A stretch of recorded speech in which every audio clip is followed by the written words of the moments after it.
Hey guys, you found it. Welcome to the Fearless Pursuit of Freedom podcast. I'm your host, Brandon Richards. I'm a real estate investor and avid entrepreneur based out of Flagstaff, Arizona. My company is OPF and we flip, wholesale, and buy businesses. Listen in as I interview the nation's leading entrepreneurs and discuss the monumental battles of business and life.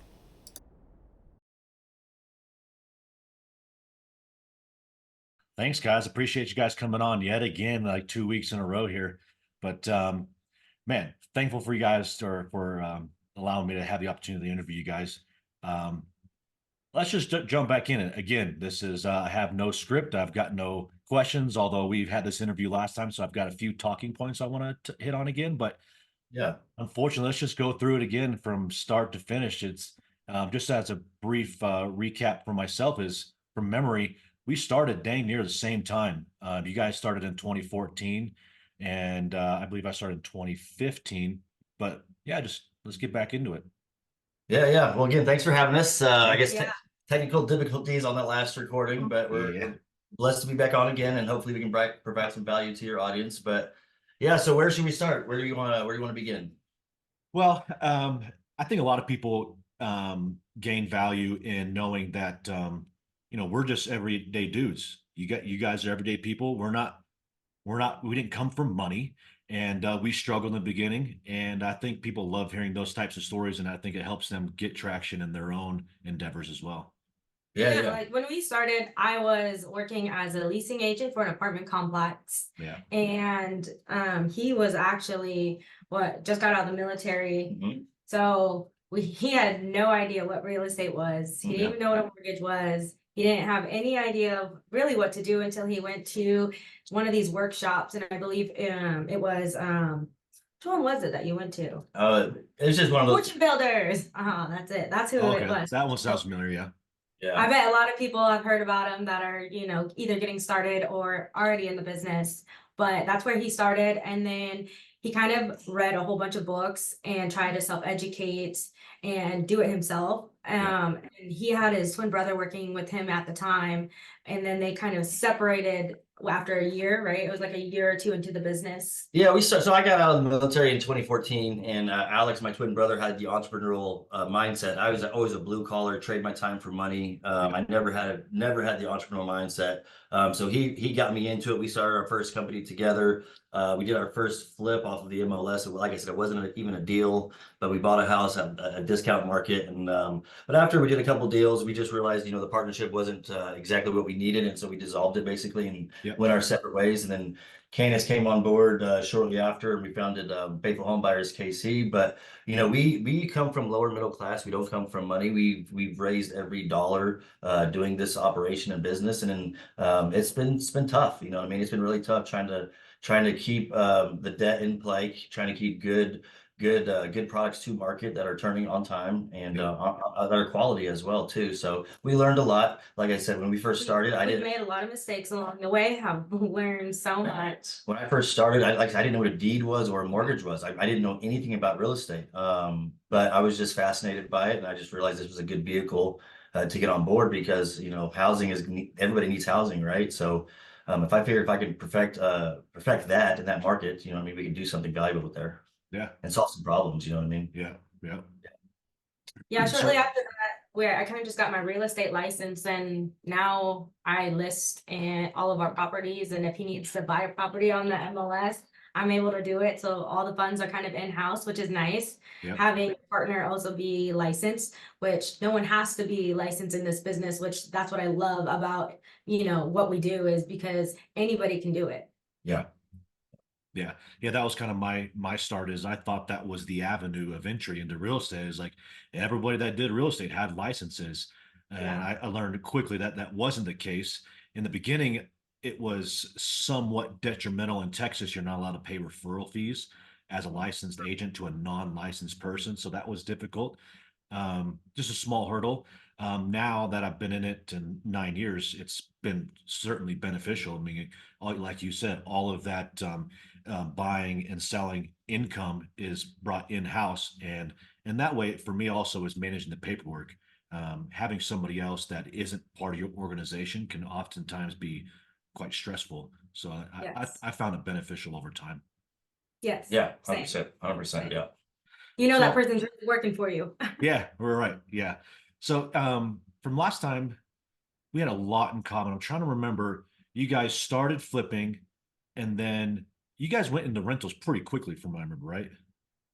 Yeah, I want to say we got into rentals in 2016 when our daughter was born. That's kind of when we started doing heavy marketing for acquiring them, Yeah. because we needed some passive income, and we knew that flipping a house kind of takes a little bit longer than, you know, making money, especially when you're only having like a small crew at the time. You can Right. have like 3 or 4 flips going and you're not making any money. So Yeah. rentals was a way for us to accumulate some cash. We didn't, I didn't, like I said, we didn't know anything about the market, about the industry, about anything. And then when I first heard about rentals, I was like a couple $100, $100 a month or something cash flow. I was like, who would want that versus the Right. 30 grand or 20 grand or 50 grand or whatever flip you're doing.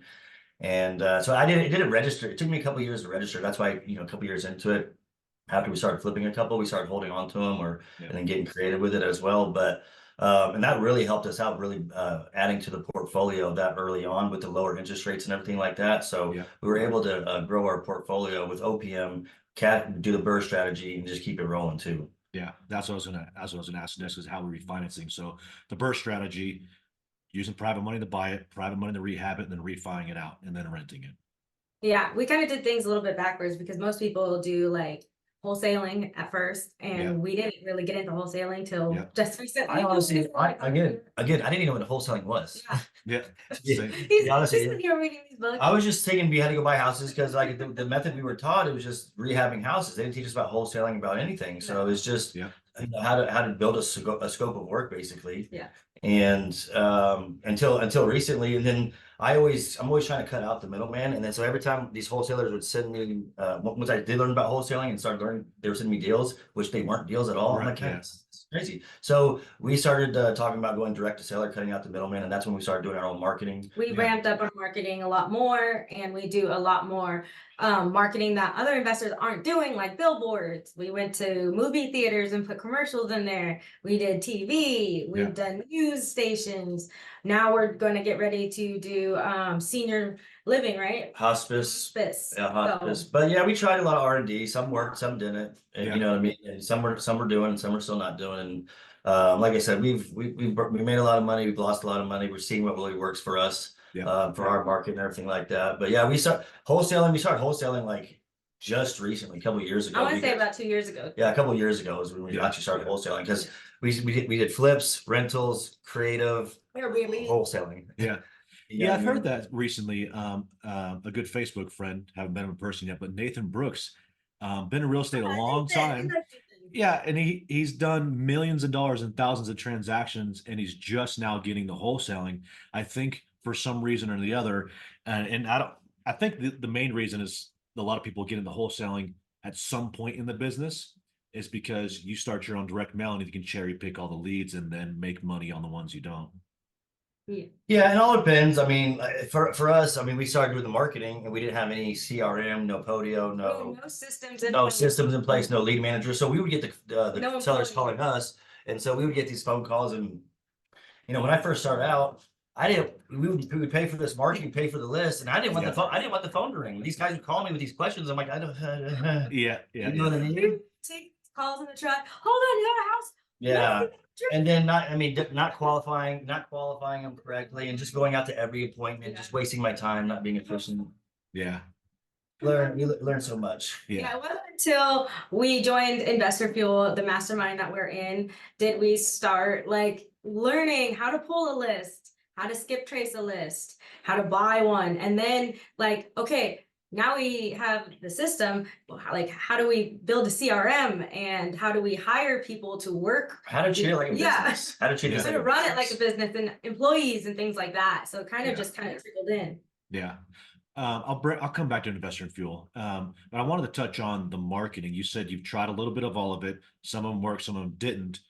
Do you mind touching on which ones did and didn't work and why you've kept on with certain ones over time?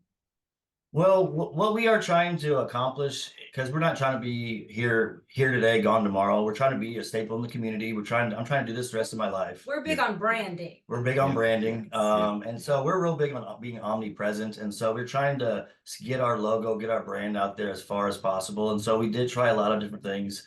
We've done cold calling. We still do cold calling. Text messaging was hit or miss. Yeah, You know, sure. I know that some markets it works. In our market, it just didn't. We do direct to seller mailers, and we Yeah. do driving for dollars. Driving for dollars has been a little bit more difficult for us. So we don't really do a whole lot of that, and we still don't. In the beginning, we did a little bit, and then we do what, bandit signs. So like those signs that you see in yards. So what's really good They don't is, us that well either. well, we've got a couple deals from them, but we just locked up a deal this week. It's $100,000 spread off of a walk-in. So walk-ins and referrals are usually the best lead sources for us. Highest ROI. Yep. But for paid marketing, I would say you have to get 2 or 3 and be really consistent with it. 3 for sure. Yeah. But I mean, right now we like PPC, TV, and mailers, and then our cold callers hit a cold call our list as well. So we hit them all throughout the all channels, and we have marketing numbers for each of them, so we can track the ROI and what's working and what's not. Yeah. Awesome. Okay. So you're having good success with TV then. Yeah, we really like TV, but we use TV a little bit differently than a lot of investors because I'll make our TV commercial into QR codes, and I'll put them like on the back of our vehicles. So if you're at the pickup line with your kids or driving, somebody can just scan it to see, and all it says is scan to see what I do. Last year, we got hit really hard with the law of diminishing returns. I thought more would be, throw more at marketing, it'd be more back in leads, and that wasn't the case. And so 1 month PPC got out of control. We didn't see an ROI out of there. We started off initially with a TV ad spend per month. And then was like, okay, this is working out okay. And then I think we doubled it or tripled it, and that's because we put it. Didn't see that. Really?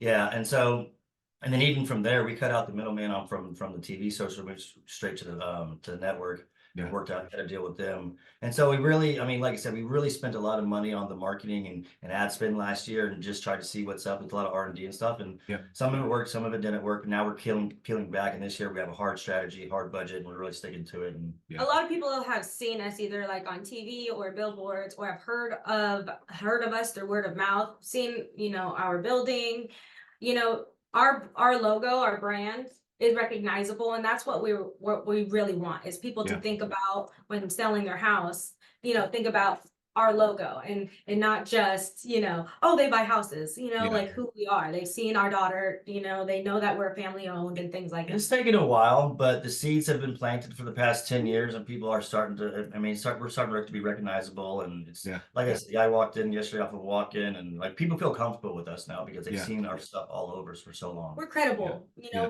branding just helps you be credible in this business. People are going to want to do business with people that they like and trust. Right. Yeah, absolutely. Well, let's get back to Investor Fuel. Basically, what I want to get with here is, you said you didn't have a business per se before, and that was because you're kind of just going at it on your own, reading books, doing podcasts, all that jazz. But until you surrounded yourself with people that were doing what you wanted to do, did you learn how to do what they were doing and where you wanted to go? Is that correct?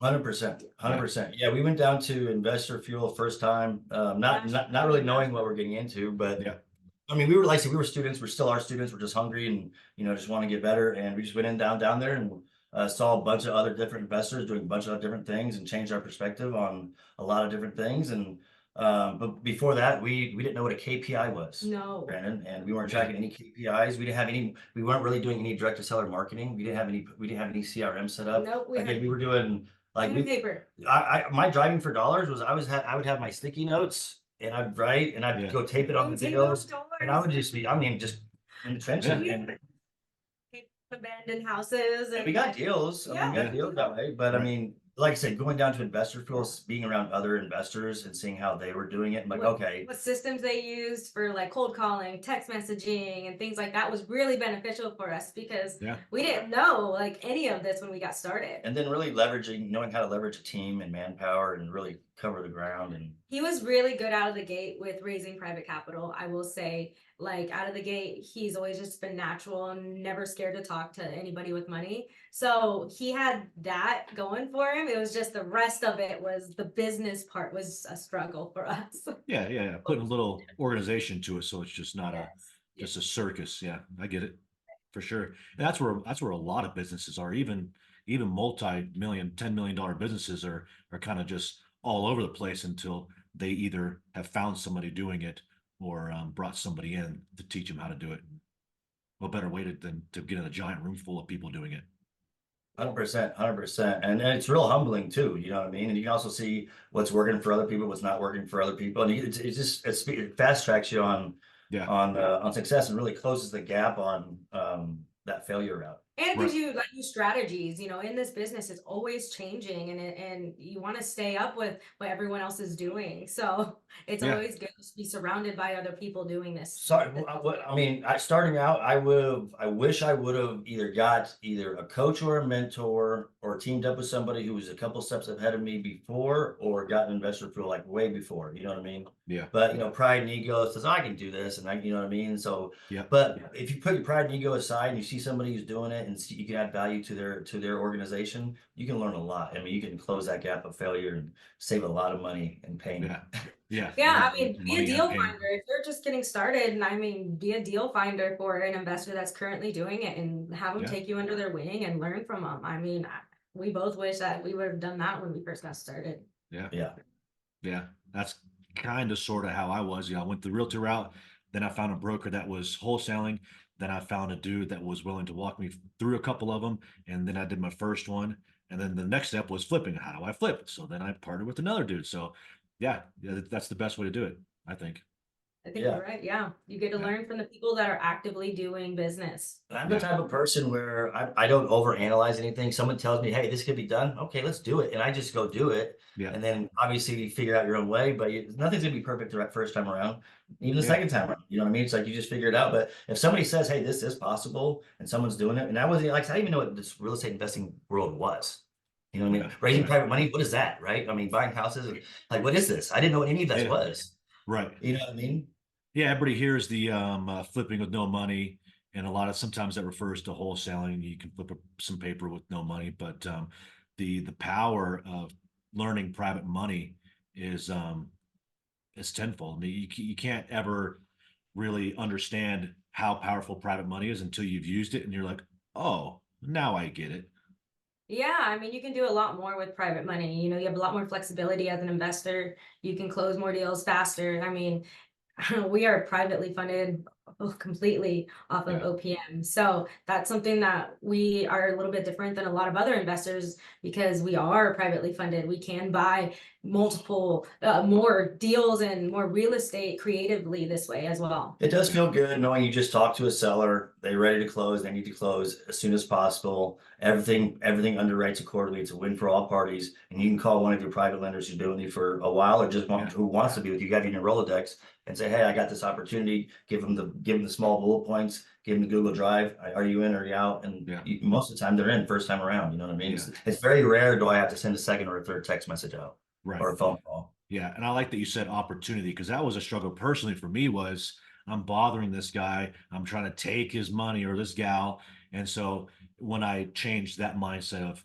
I'm providing them with an opportunity 100%. for the return, as long as they've 100%. vetted me and they trust me and they like me, then the opportunity is on their Yeah, side. because most people want a tangible asset that if Yep. something were to hit the fan, that they could still get their money back. You know what I Right. mean? Obviously, it comes down to the operator and buying correctly, and a lot of underlying trust comes into the operator. But Yeah. you know what I mean? I love the real estate. You can tie it to a first or second position as long as you're buying deep enough. Everyone's protected, and it's a good market. But again, every lender has their option to get on whatever opportunity they want. But that's the beautiful thing. This is America, the greatest country in the world, man. Yeah. Yeah. Right. And So- we qualify and disqualify our investors too. So Yeah, we turn down Yeah. we turn down people who just want way too much, and it just doesn't make sense. We want something fair and favorable for all for everybody involved, and Yeah. everybody we do business with has to respect everybody's position at the table. Yeah. Not one person is higher than the next person. You know what I mean? Right. just like our sellers, do you qualify for our program? We don't know yet. Yeah, So we're yeah, gonna say yeah. the same thing. Do you qualify to be an investor with us? I mean, it's a business. We're gonna treat it like a family and a business. Yeah, yeah. Yeah, I remember that. I remember you talking about if the seller qualified for your program versus the way most of us approach it is, hey, what do I This is need to what get your the offer. I have these offers for you. This is what I can do for you. But yeah, qualifying and disqualifying your sellers, giving them a pamphlet. Like we have a little pamphlet that says our different programs that we offer with Faithful Home Buyers KC, different programs we offer, and do you qualify?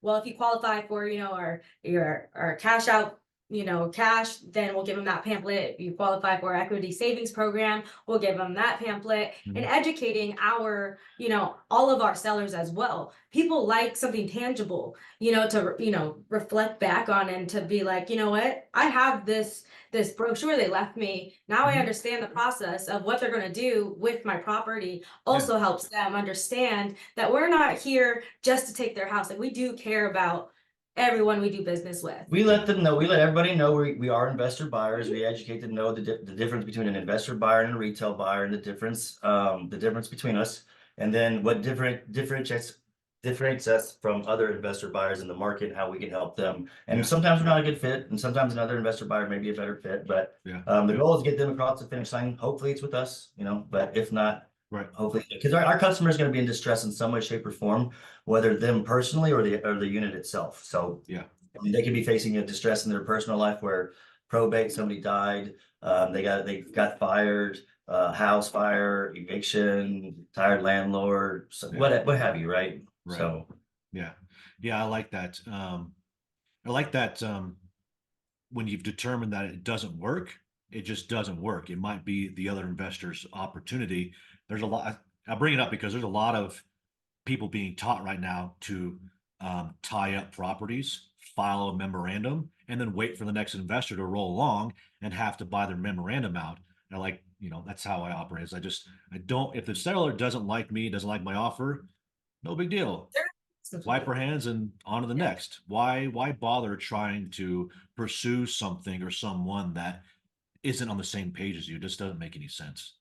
Right. And you always want to dig deep and find out the real reason of like why they're needing to sell. Like why are they needing this money, or why do they want to move, and really dig deep in finding out their why and caring about it, and then try to make a deal work that will work for everybody based off like what does the seller need and what do we need to make this deal work. Anybody can problem solvers in this business. That's what we're trying to do. We're just trying to solve people's problems and to help them out. Anybody can lock up a contract. Anybody can go to anybody's house and say, what do you want, seller? When do you want it? Yep, let's do it. Now, what separates everybody, the real professionals, in my opinion, is really asking specific questions, the needs and the wants of the seller, knowing the market, knowing their timeline, and really trying to underwrite a deal and buy that asset as low as possible and create as much of a spread as possible and still get that seller on board, because profit is the name of the game. We do have to buy these things as low as possible. I mean, who wants to buy a property with a 5% spread on it? You know what I mean? It doesn't make any sense. At least not intentionally. No, but I mean, my goal is to buy this thing for pennies on the dollar and underwrite a deal where this seller can just be ecstatic for it. You know what I mean? But in order to do that, I have to solve some massive problems and I have to create some massive value. Yeah. And that's going to happen without just a lowball offer. You know what I mean? And also giving somebody options. People do like options, especially when they're doing a big transaction, think about like selling their house. I mean, it is a big deal. Options for lenders, options with sellers, options with buyers, options with everybody. Like everybody likes to, have a little platter of like, okay, this is what works for me. This is what works for me. And you as the operator can underwrite everything accordingly because you can make it work. That's you can reverse engineer something because you can just make it work that way. But if somebody has an ass that you can't make work, you just simply say, hey, we're not a good fit. Whether it's a lender, a contractor, a buyer, seller, worker, whatever, right? So disqualify and disqualify. Yeah. Well, you made me think of another one. Contractors.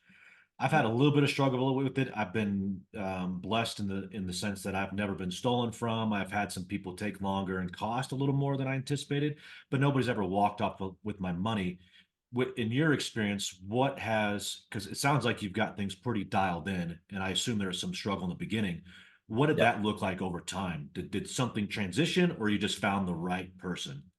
So it's been a headache. We've had some litigation. We've done pretty well, but Yeah, contractor relations and contractor quality has always been an issue. It didn't start getting better until I really stepped out of the PM spot because I could be trying to run marketing and acquisitions and the management, wearing all the hats on the company. And then what I learned just recently, actually, just early last year, is I was being the owner operator talking to the laborers instead of being the manager, project manager talking to the laborers. So the verbiage and my tone was a lot different. Like my relationship was a lot different. It was, I learned a lot. I learned a lot, and you know what I mean. So for managing people along the way, and it was just tough. And then you underwrite a deal saying, hey, I can buy it here on this date. I think I can sell it in in 100 days or less. I think I can do it for this budget.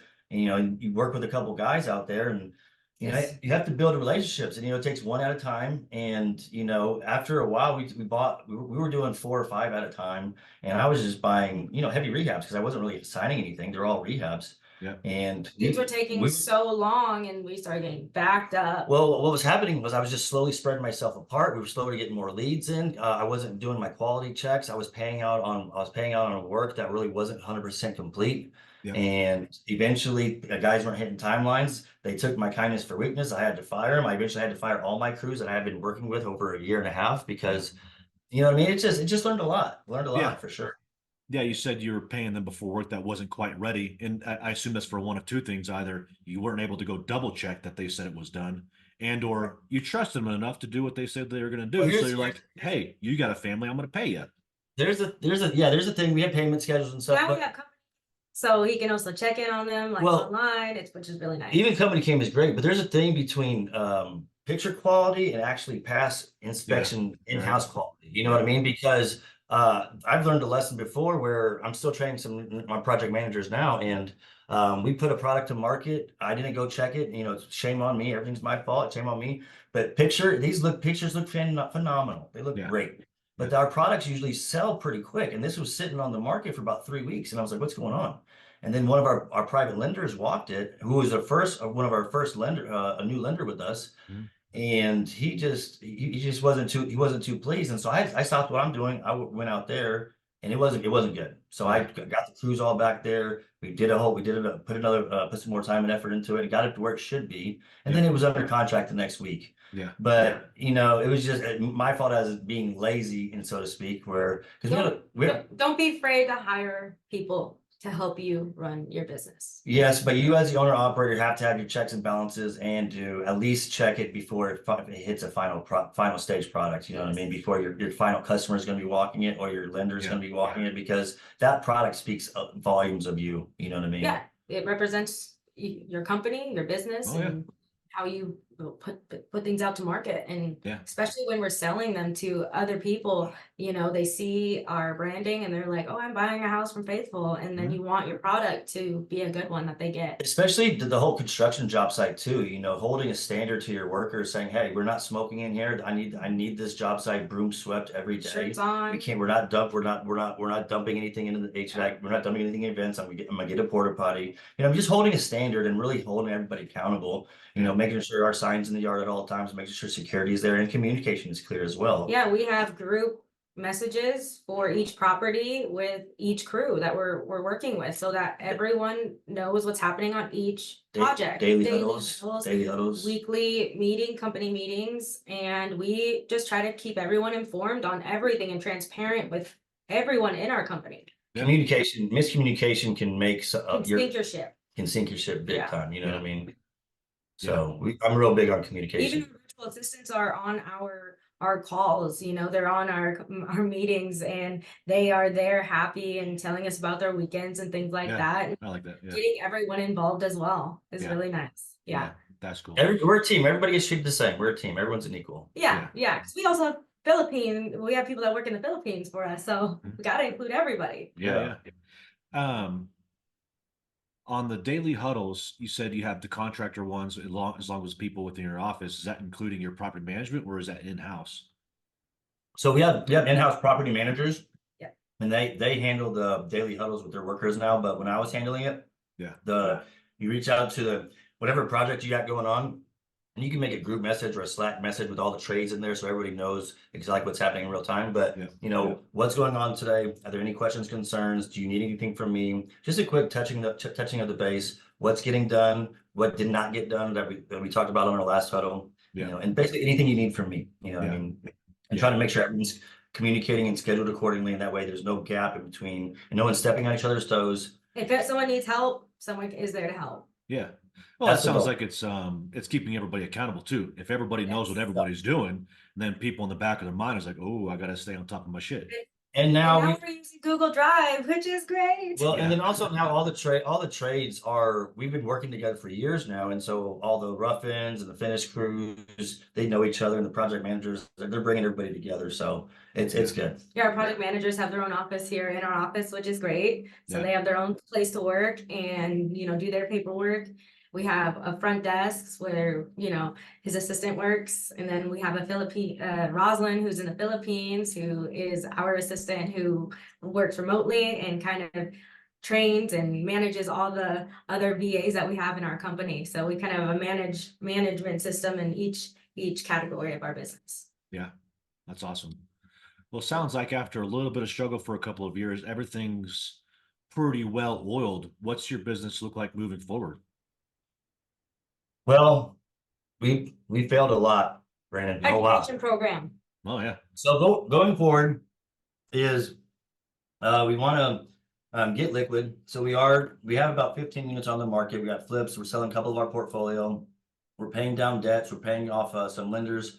I'm gonna recirculate that capital on deeper, better properties, quicker properties. Trying to get our cash conversion cycle closer. Condense that. Yeah. So we're making quicker capital, starting to wholesale more. But yeah, I mean, past 10 years we've been doing this. We've learned a lot. We made a lot of money, lost a lot of money. Our goal is really just to help people out. We come from lower middle class. Nobody's ever taught us anything about this. Educate and so new investors getting in the business. Candace and I just started a mentorship program last year, and we're just really starting to tell people. I mean, just tell people, because no one taught me how to talk to a seller, how to qualify, what a buy box is, how to market, how to raise capital, how to close every closable deal, how to be efficient. So if somebody would have taught me that, man, I was like, man, that's a game changer. So we really want to help people out and then see what comes from that. You know what I mean? Because we have a lot of experience that we can I think save a lot of money. And we've made a lot of mistakes that a lot of new investors will make getting into the business as well. They keep buying properties, keep solving problems, keep putting people to work, keep providing housing, we like to educate people on different ways of buying properties. There's different ways of buying a property. It's not always cash. I mean, have options and learn how to help more sellers, and you'll do really well in this business. I mean, you guys will. I mean, there's more than one way to skin a cat, and that goes with real estate as well. Yeah, we love it. I mean, I love providing value to our lenders, our sellers, our buyers, our workers. Everybody. I take great pride in what we do, and it's not all sunshine and rainbows. This is the most difficult thing I've ever had to do my whole entire life. Yeah, I've done a lot of difficult stuff. You know what I mean? But I love it. It's the most rewarding. Every day is a challenge. Every day is a new day. Nothing's the same. And I love the challenge, and I love the weight it bears. So this is great. I love it, and we love helping people. Yeah. No, I didn't. I guess we didn't talk about the mentorship last time. I like that. Being, that now that you've been in the rough of it and you've learned it, and just passing on that knowledge is pretty cool of you guys. That's awesome. Yeah, we have a coaching program which really highlights how to get started in this business and. The mistakes that we've made. We're really transparent with our students, and we tell them, like, we make mistakes and we continue to make mistakes, but we always get better by them as well. And how to set yourself, or how to be different than your other investors, because everyone is, there's a lot of investors around, but how are you going to stand out? Well, a lot of it just knowing the cards you got, because the cards you're playing versus cards I'm playing are vastly different. You may know a lot of private lenders versus me not knowing any, and so we have to tell people how you can use your cards best and how we can use our cards best. And because the same advice not be applicable towards us. You know what I mean? So it's like we tailor made. We talk to each student, each investor, and seeing what they got, what's their budget. Yeah. What are they trying to do? What are they trying to accomplish? Because not everybody wants a 15-person team. Not everybody wants to do 20 deals a month. Not everybody. So, Yeah. but some people do want that freedom and want have to have different options and want to know, how do you talk to sellers and how do you qualify and how do you get yourself out of a pinch? How do you buy houses for nothing down, Yeah. you know, for Yeah, or like what's innovation and how do you buy a house subject to and all those things. Those are all the things that we teach in our program. Yeah. And I'm just bringing up something we discussed last time, and I don't remember where you took it, but you brought up the term never assume. And I think that was in regards to never assume the seller wants or does not want to do this, or a lender does or doesn't want to do it a that. On certain the way. phone and things like that. Never assume is my number one rule just across the board on Yeah. anything. It's just real easy for anyone to perceive, look at us and be like, oh, I think they're doing this, that, and that, or they're this type of person or that type of person, and not knowing who that person really is at the core. And that goes good to everybody. You can get a lead across your desk saying, oh, I got 123 Main Street. It's a for sale by owner, and you got your basic surface level Information. surface level 4 pillars, and just assume there's no meat here. And he's like, oh, I'm not going to really dig deep with this seller and just versus really digging deep on that. I mean, making that phone call, like even calling them on that phone call and just being like, hey, Mr. Seller, like I see that, you know, we have all this information, but like we didn't get to really the why you need to sell. there's been properties, there's a point in case, there's 2 years ago, 3 years ago, there was a lead that came across our deal south of the river, hood house. I drove by it. I couldn't get in contact with the seller over the phone. It was through text message. He goes, if you can Drive out to me. if you can drive out there and you want to make me an offer, go to it. I drove out there, not in our buy box, ghetto tires, all tires in the front of the yard, back of the yard. I knock on the door, house is trash, squatters in there. I didn't even go inside the house. I went outside, went outside to the truck, went into my driver's seat, texted the seller. I said, hey man, this is a tough situation. I don't know if I'll be a good fit for you, but I'd like to give you a cash offer for it's something I learned, but I gave him a specific offer. It was like $2,734.56. Yeah. And he's like, I accept. And I was like, okay, cool. And so I wrote down the offer, signed it, he signed everything. Again, I never talked to this guy. I never met this guy, never met this guy. And again, this was a lead, it was a slow day. This was a lead. I was like, whatever, I'll go out there. And locked it up. I locked it up, pushed the title. Title came back. It was a little dirty. We cleaned it up a little bit. Found a B-side buyer for 20 grand. You know what I mean? So we assigned it for 20 grand for a 20K over. So it was like what, 17K or whatever spread. Yeah. Versus somebody who I know people were like never would have tossed it, would have trashed it. You know what I mean? Or a lead where there's no equity, but there's high motivation. Oh, there's nothing here. You can't squeeze anything out here. Versus there's 50 to 100 grand right there. You just got to learn how to uncover it. Yeah. Sometimes you just gotta do it the hard part by just going out there. Yeah. It's just like I said, never assuming. So never assuming that your seller is in a certain situation that can't be fixed, or never assuming your lender is not willing to go lower or doesn't have more, or not to give you terms or whatever. Yeah, absolutely. I'll point out that I wouldn't recommend everybody getting out of their truck in the hood and knocking on the door unless they're big like you. So I mean, actually, when we are like doing like a rehab on a house, sometimes it's usually with me in the car. I'm like, hey, stop, there's like an abandoned house, Anthony. Well, he's like stopping, running out, putting like our marketing material. We do it all the time. We did. I need more, but we did. Yeah. We'll put it on the door. And you know what? We've even had other people that are like flip houses or contractors come up to us while we're like putting stuff on the door, and they'll be like, hey, are you guys looking for workers? So you never know who's around. You just never, just put yourself out there. Just never assume. And our trucks are wrapped, so driving down into a neighborhood, people automatically know what we do. I mean, they know what I'm here for. It says we buy houses, huge on a huge lifted F-150, so they know what I'm there for. Yeah. We're buying a house.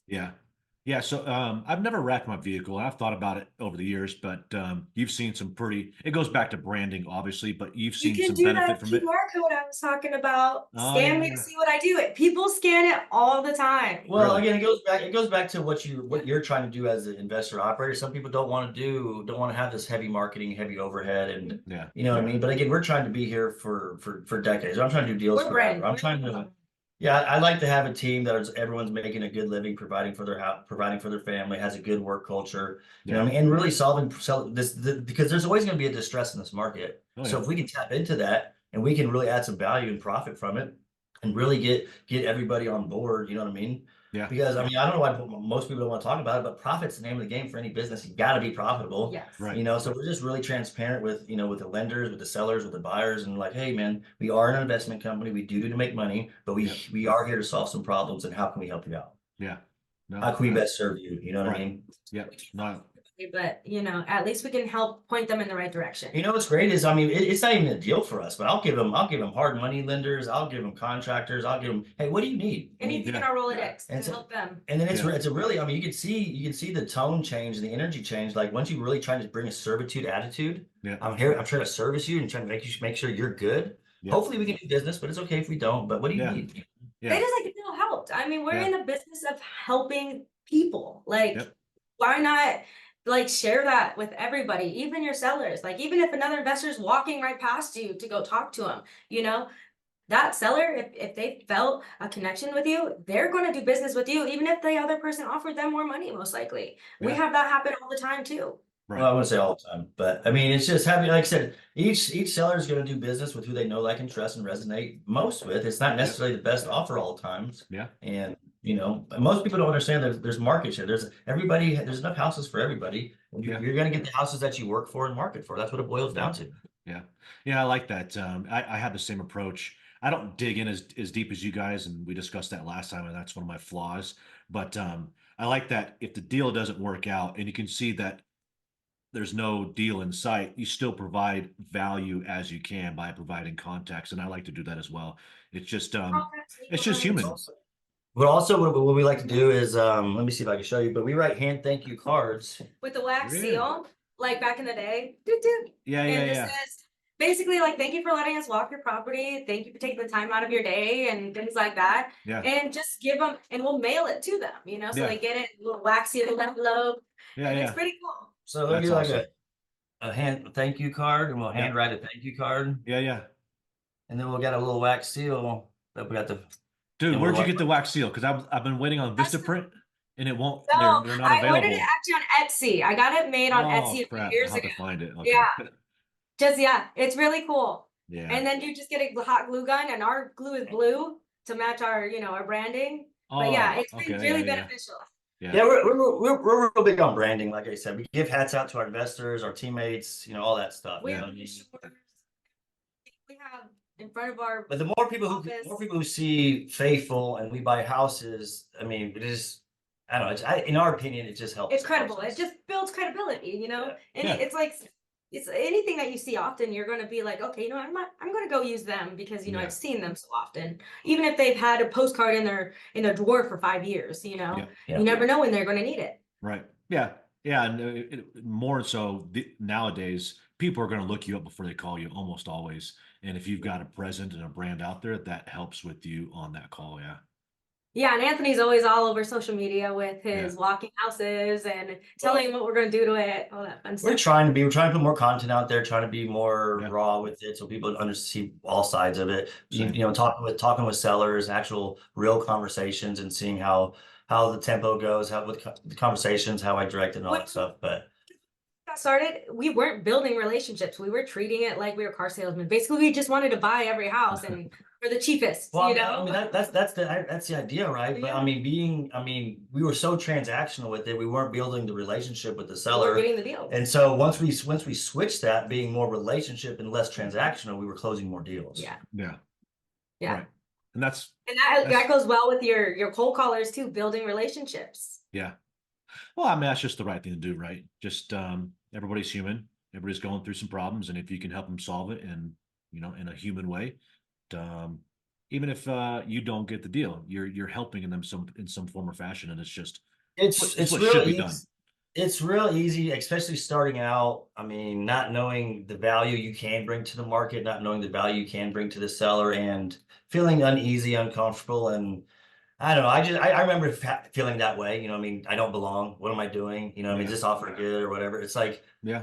after a while, you know that you're really solving these sellers' problems, and you really, You you gain know, confidence, you, yeah. you gain confidence. It's a Mhm. different tone. You become a subject matter expert of really trying to solve this person's problem versus, and then who cares what this other investor offered, because my offer is this, my solution is this. I know this seller because of this, and this is the best solution I can offer this seller. They Yeah. qualify for what? And I don't, like I said, And whatever they choose, that's great for the seller because the seller is now my friend, and I want what's best for my seller. You know, it's not a transactional thing. Yeah. Yeah. Some people just need a car for their kids sometimes. That's the mindset though. They're not actually my friend. I'm not shooting Yeah. through. But the mindset is like, hey, that's the energy we're bringing. It's like, hey, I want what's best for you. Yeah. This is what we can offer. And especially knowing that if they're going an investor buyer route, if they're going an investor buyer route, I pride myself on being one of the best. And what if you're going investor buyer, what can I do to service you and let's get it done? You know what I mean? But right. Yeah. There's been multiple situations where the conversation started, and over the course of several months or even years, they'd call to ask additional questions about their property or email me or text me. And, it's sometimes like, oh, not again. But by the end of it, you're like, oh, okay. So, all that hard work and dedication and staying true and staying human and being positive led to a deal. And Or maybe 3 years down the road, you ended up Yeah. closing that deal. at the end of the day, I'm a big believer in karma. What you put out, you're gonna get back. And if you're being selective and you have a limited mindset, not an abundance mindset, and you're thinking about self versus your counterpart, you're not gonna go very far. But if you have the opposite and you think whoever you're talking to, you think, how can I best serve this person? What can I do to help them out? That's gonna be a different change in your life and your business because Yeah. people are actually gonna want to be around you versus you thinking about self because you're thinking about giving instead of taking. Yeah. Awesome. We try to make it a deal work for everybody. Yeah. Well, if you decide a deal, it's like, well, what are you working on? What are you struggling with? And maybe I know something or I have a connection where I can just close the gap. It could be just one phone call or a text message or, you know what I mean? It's like, but that could change somebody and that could domino into something else. You just never know. But being true, having good integrity, good character, Intention. you know what I mean? Good intentions. Treat people how you want to be treated. If you were in that other person's shoes and they ask you a question, would you want them to slight you or would you want them to be honest with you? You know? Right. Yeah. Love it. Yeah. Well, I've got no more questions for you unless you want to touch on anything else.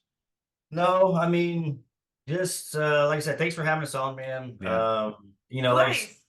Twice. Like I said, Yeah. can't say we've been doing this for a minute. I mean, we're in the same mastermind group. We're just really about giving back and being smarter investors and just if people want to reach out, they can reach out to us as well. But raising private capital, like I said, we don't come from money. We come from lower middle class. It's all about relationships and networking and adding value. So if anybody has any questions, they can reach out to us and And on that note, where do you want them to reach out to? Want me to put your email on here, Facebook? How would you prefer? Any social media platform, our emails. So we're on TikTok, Facebook, Instagram, YouTube, Faithful Homebuyers KC. Yep. And then Candace will share, or I'll share like our education course. If anyone's interested in doing our education course, we have a link that you can put up where they can go. If they are trying to get started, they can reach out to Anthony and set up a call through there as well. So Cool. anyway. On that, I saw you pick up something. Was that for your course? Is that? Oh, that's our lender packet. Yeah, this is we have like our course, so our course is all in there too. And basically, we're just teaching people how we do business, how we raise money, how we market, how we manage our team, what a buy box is, how we qualify, how we close every closable deal, how we be as efficient as possible with a small team. Yeah, awesome. Thanks, guys. Thanks for coming on again. Sorry, I got missed the first time. Thank you for having us, man. Yeah. Well, one more question I ask everybody at the end of it: if you had 6 months to live, what would you do with it? Go on vacation. No, he would make sure that all of his private money lenders are all paid out. Everyone was squared away. And then we would pick up our little family and, I don't know, disappear. I'd pay off all of our lenders. Make sure the business is order, make sure team's in order, and then spend time with family and just try and relax and not stress. But yeah. But like I said, the fiduciary responsibility is it weighs heavy on me. We got to make sure that money's constantly in rotation. We're paying our lenders and like I said, with the market shift and the season shift, like it's not all sunshine and rainbows, and we get our teeth kicked in. We learn a lot, but this is a fun game. And his hair's turning gray. You guys just can't see him. At least the camera's hiding. It's not hiding mine. I got all my grays showing. He's like, I'm pretty sure no one can see. Yeah. Well, thanks again, guys. I'll catch you guys. Hopefully at Investor Fuel or something. Yep. Thanks, brother. Thanks a lot. Bye. We'll see you, man. Hey guys, hope you enjoyed today's content. I want to thank you all for listening in. And as the great Les Brown stated, if you are not pursuing your dreams, you are literally committing spiritual suicide. We'll catch you on the flip side.